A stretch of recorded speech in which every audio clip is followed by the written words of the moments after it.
Hi, this is Challen Yi, bringing acupuncture mainstream one talk at a time.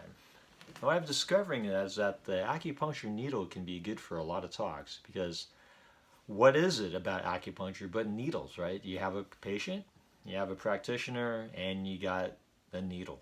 If without a needle, you're not an acupuncturist. I mean, there are other modalities that we can use, like uh, cupping and massage and all that, but that's not actually acupuncture, right? No, at acupuncture, we're talking about inserting fine needles into a patient. So let's talk today a little bit about general quality of needles. Now, you're interested in needles, and here are some of my favorite needles, these long ones with a little bit thicker shaft. A little bit thicker shaft. These are in its package. And those needles are good for athletes or big people with dense body dense muscles. I know when you use a very thin needle, it can be not easy to get the right insertion into a patient. Someone with very dense muscles, it can be very difficult to get the right depth, and it could be difficult to get a nice clean insertion with somebody that's really tight. Now, the more experienced the practitioner, it will be easier. And with the advent of the guide tube, that can also help. So let's talk a little bit more about the quality of the needles. So from manufacturer to manufacturer, you'll find that the body of the needle, that long part that goes into the body, tends to be pretty consistent, fairly problem-free. I mean, I would say very problem-free. Manufacturing is very consistent amongst the inexpensive ones and the most expensive ones. But what you'll find, the big difference is in the tip.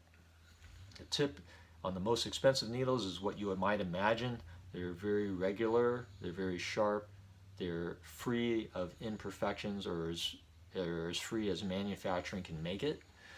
And the less expensive ones will tend to have irregularities or inconsistencies in the tip. I mean, some of them could be nice and sharp and equal, but just because they're cheaper needles, I mean, this is where you're going to find the differences. You might find imperfections in that tip, and that could be in terms of pitting or some sort of unusual deposit type structures on the end. And so these, from a practitioner-patient experience, there may be a little bit more discomfort on the insertion, but that tends to be taken up quite a bit by the experience of the practitioner, or if they have the use of guide tubes. This will remove a lot of the discomfort from an insertion of an inexpensive needle. So we found in school, when we didn't have much experience inserting needles, that the cheaper needles did tend to make a lot of difference in terms of the patient experience. It's like, ooh, ow. So, but anyways, but they're still pretty thin. And with the use of a plastic guide tube, that makes a nice stable platform for a lot of people to just tap the needle in. And some needles have plastic tips, and some of them don't. And I guess what I've discovered is that some people, if they're in the chi transfer between a patient or a practitioner injecting chi into a spot, they tend not to want to use a plastic tip. However, the plastic tip, especially for a small needle in a sensitive area, can give the practitioner just a little bit more control over mild manipulations of that needle. And that can be really important with fit cosmetic acupuncture.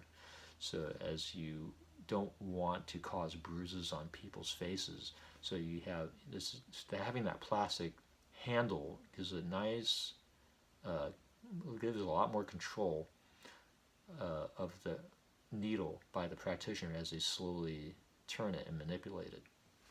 So I hope you found this talk useful, and thank you for watching. And this is Challen Yi with Bringing Acupuncture Mainstream one talk at a time, and I'll see you on the next video.